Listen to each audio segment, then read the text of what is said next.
Hi అండి, అందరికీ బాగున్నారా? నమస్తే. ఎలా ఉన్నారు? ఏంటి సంగతులు?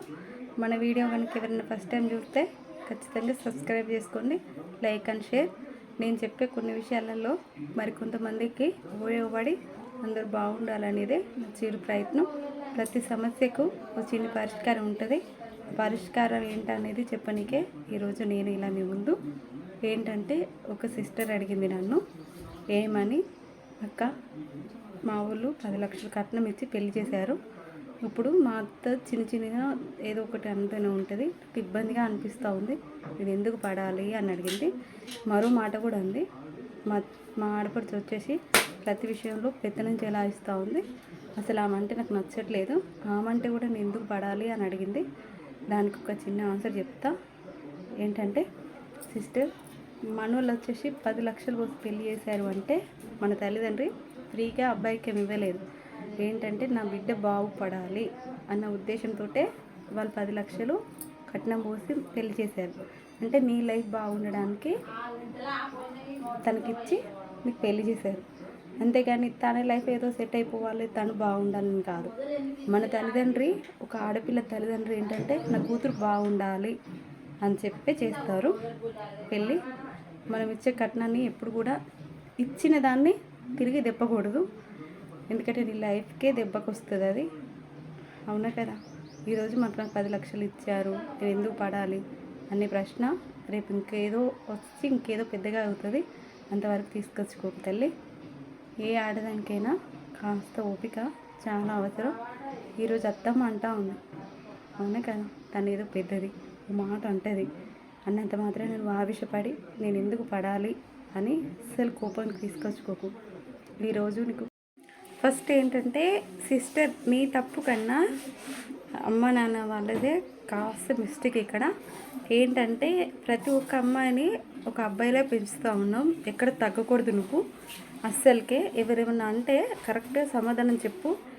నీకు అన్నీ తెలుసు అని చెప్పేసి నేను నెత్తికెక్కించుకుంటూ ఉంటాం ప్రతి ఒక్క తల్లిదండ్రులు. నాకో పాప ఉంది, రేపు నేను కూడా అంతే.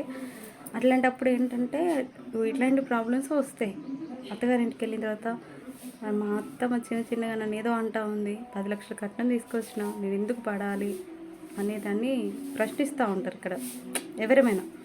అదేంటంటే వాళ్ళ లైఫ్కే అంటే ప్రశాంతత ఉండకూడని ప్రశ్నలు ఇవి.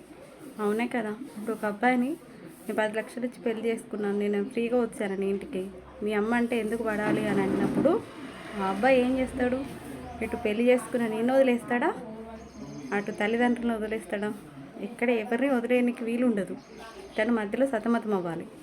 ఇటు నువ్వనే మాటకి, అటు వాళ్ళ అమ్మనే మాటకి తను సమాధానం చెప్పాలి ప్రతి ఒక్కదానికి. అవునా కదా? మనం ఇంట్లో ఎంత ముగరైన్లా పెరిగి ఎంత పెత్తనాలు చెలాయించినా అత్తారింటికి వెళ్ళామంటే కాస్త ఆడపడుచుతోటి అత్త వాళ్ళతోటి ప్రాబ్లమ్స్ వస్తాయి.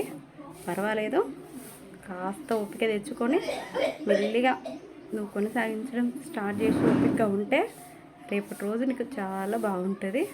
అంతేగాని ప్రతి చిన్న ప్రశ్నకి నువ్వు ప్రశ్నలు అంటే సమస్యకు ప్రశ్న నాకు ఆన్సర్ దొరకట్లే, ఏం చేయాలి ఎలా అని నువ్వు ఎప్పుడు సతమతమై బాధపడితే మాత్రం నువ్వు ప్రశాంతంగా ఉండలేవు, నీ భర్తను ప్రశాంతంగా చూసుకోలేవు.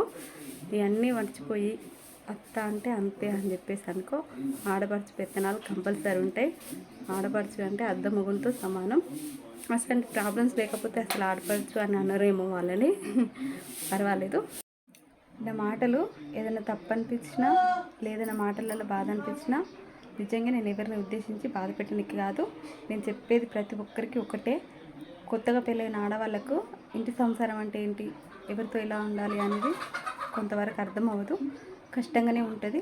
కష్టంగా ఉన్నా పర్వాలేదు, మీరు ఇష్టంగా అనుభవించాలి, ఎందుకంటే అదే మీ లైఫ్ కాబట్టి తప్పదు. ఇంకా అత్తేమో అంటా ఉంది, ఆడపడిచేమో అంటా ఉంది అని అంటే ఈరోజు వచ్చి రేపు వెళ్ళిపోయే తన గురించి కన్నా నీ భర్త గురించి నువ్వు ఇంపార్టెంట్ తీసుకొని పట్టించుకుంటే చాలా మంచిది. ఇంకా అత్తమామ అంటే ఎప్పటికీ భరించక తప్పదు కాబట్టి నువ్వు అక్కడ కూడా కాస్త అడ్జస్ట్ అయితేనే పర్వాలేదు, మంచిగా ఉంటుంది లైఫ్. నువ్వు ప్రతి సీరియస్గా తీసుకొని అక్క నాకు సమస్య ఏంటి అని బాధపడడం కన్నా అక్క నేను ఎలా ఎదుర్కోవాలి, సరే నీ సలహా మేరకు నేను ఎదుర్కోనికి ట్రై చేస్తా, తర్వాత ఎలా ఉంటుందో చూస్తా అని ఒక్కసారి ఎదుర్కొని ప్రయత్నించి చూడు. ఆ తర్వాత ఏమైనా ప్రాబ్లం అనిపిస్తే మళ్ళీ నన్ను అడుగు, మీకు మళ్ళీ మరో సమాధానంతో మీ ముందుంటే నేను. ఓకేనా? మరి చిన్నగా ఫాలో అయిపో, ఫలితం అనేది బాగానే ఉంటుంది. ఓకేనా? బాయ్ అమ్మ.